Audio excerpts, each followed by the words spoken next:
तसेच मित्रांनो कलम 70 जे गँग रेप संदर्भात सांगतं, सामूहिक बलात्कार. तर गँग रेपच्या कलम 70 मधील उपकलम 2 मध्ये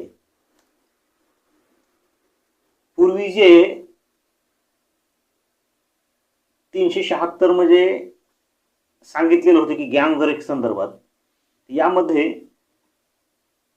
गँग रेप जर हा 12 वर्षाखालील मुलीसोबत आणि 16 वर्षाखालील मुलीसोबतच झाला तर त्याबाबत शिक्षा सांगितलेली होती.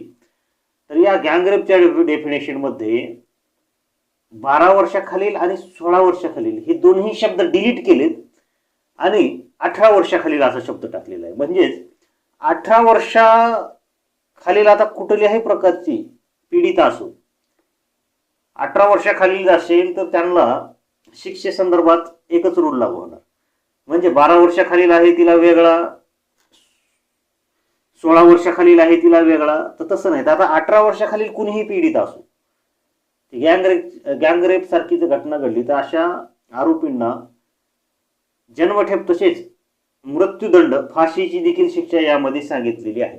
तर मित्रांनो, गँग रेपच्या डेफिनेशन मध्ये जे 16 वर्ष आणि 12 वर्ष पीडितेचं वय सांगितलं होतं ते डिलीट केलेलं आहे, ते रद्द केलेलं आहे. आणि 18 वर्षाखालील आता कुठलीही पीडिता असो, महिला असो, ती देखील याच्यामध्ये समाविष्ट केलेली आहे.